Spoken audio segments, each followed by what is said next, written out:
দিতে হবে, চুপ করে আপনিও যাই এবার দাঁড়িপাল্লায় ভোটটা দিয়ে দেন ইনশাআল্লাহ। হাসিনা বলতেছে আমার বাপ জাতির বাপ, আমার বাপ জাতির পিতা, অনেক কিছু বললো। এরপরে যা হলো 24-এর বিপ্লবে মাথায় লাঠি মেরে ভেঙে দিয়ে মুতে দিতে, ঠিক কিনা? বললে তো পেশাব করা শুনলে ভালো লাগে। এখন ভাইয়া বিদেশ থেকে আসে বলতেছে না না না, জিয়া আমার বাপ, এ হলো জাতির বাপ, বলতেছে না? তাহলে এই যদি বলে থাকে ভাইয়া যে তোমার বাপকে আবার বাপ বানাইতে চাচ্ছ, এর আগে লাঠি তুমি শিক্ষা নেও নাই, নমরুদ ফিরাউন থেকে শিক্ষা নেও নাই, সেটা বুঝলাম। কারণ বদর যুদ্ধে নেতৃত্ব দিছে মা আয়েশা, এরকম কথা তুমি যেহেতু বলো, ইতিহাসে তোমার মাথায় নাই, এটা আমরা জানি। কিন্তু নগদে টাটকায় দেখা গেল, এটাও তুমি দেখো নাই, লন্ডনে করছো নাকি, একটু দেখলেও তো বুঝতে পারতো দেশের অবস্থা, সে দেশের অবস্থা জানে না। তো এখন এইখানে যেটা আমাদের বিএনপির ভাইয়েরা বলে যে আমাদের ব্যক্তির চেয়ে দল বড়, দলের চেয়ে দেশ বড়, কথা তো খুব ভালোই লাগে। আক্তার ভাই, এর আগে দেখা যায় হাফিজ ভাইকে ধানের শীষ দেওয়া হয়েছিল, আপনি কেন দাঁত নিয়ে দাঁড়াইছিলেন? দাঁড়াইছে না? তাহলে তখন অনেকেই বলছিল হাফিজ পেয়েছে ধানের শীষ, আর এইদিকে মফিজ পেয়েছে ডাব, আপনি মফিজ হয়ে গেছিলেন। আরে আপনি যদি ডাব নিয়ে থাকেন তার মানে আপনি দলের শৃঙ্খলা মানেন নাই, আপনার দ্বারায় দলীয় শৃঙ্খলা ভঙ্গ হয়েছে, আপনি একজন বিদ্রোহী, সুতরাং আপনি এলাকায় কোনো শৃঙ্খলা বজায় রাখতে পারবেন না। আপনি মার্কা নিচ্ছেন ডাব, আপনার নেতা বলতেছে জিয়াউর রহমান জাতির বাপ, আরে আমাদের কি লাভ?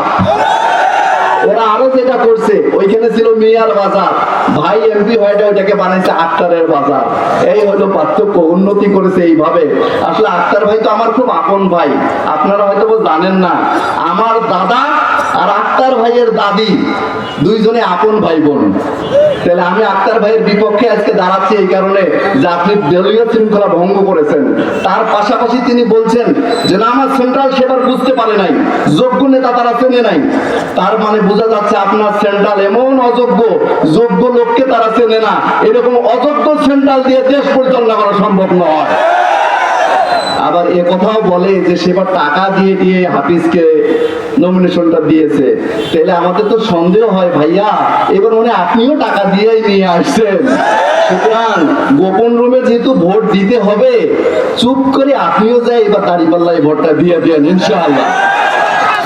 এর সাথে আপনাদের উদ্দেশ্যে একটা ছোট্ট একটু গল্প এইভাবে বলতে চাই। পরীক্ষার হলে 3 ধরনের স্টুডেন্ট থাকে।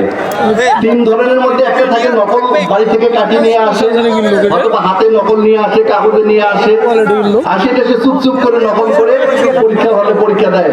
যেহেতু আমির সাহেব আছেন, শিক্ষক মানুষ জানেন। আরেকটা স্টুডেন্ট থাকে মেধাবী, পড়াশোনা করে আসে, সুন্দর করে লেখে। আরেকটা স্টুডেন্ট আছে আরেকজনকার খাতা দেখে লেখে, ঠিক কিনা? এখন যে নকল করে লেখে আর যে খাতা দেখে লেখে, এদের দুজনকার খুব খাতির। কারণ খাতা দেখা কয় তুই নকল করতেছিস, আমাকে না দেখাইলে স্মারক বলে দেবো কিন্তু। এখন নকল কর, ঠিক আছে দেখ, আর মনে মনে চিন্তা করে তো কখন যে দেবো, ঠেক থাম। এই চিন্তা করে দেখা যায় লেখা লাগে মুহাম্মদ রাসূলুল্লাহ সাল্লাল্লাহু আলাইহি সাল্লামের পিতার নাম আব্দুল্লাহ, মায়ের নাম, এরপরে পাত উল্টায়, উল্টা পাশে লেখে আমেনা। এখন যে খাতা দেখে লেখে হয়তো অত দূর আগায় নাই, লিখছে মোহাম্মদ রাসূলুল্লাহ সাল্লাল্লাহু আলাইহি সাল্লাম পিতার নাম, তারপরে কি লিখছিস দোস্ত না দেখাও তো, কসে উল্টা পাশ থেকে লেখ পরে দেখিস, এরপর লিখছে আমেনা। উত্তর ঠিক হয়েছে? আওয়ামী লীগ যা চাঁদাবাজি গুন্ডামি করেছে, খাতা দেখে দেখে সেম নকল করার চেষ্টা করতেছে বিএনপির ভাইয়েরা।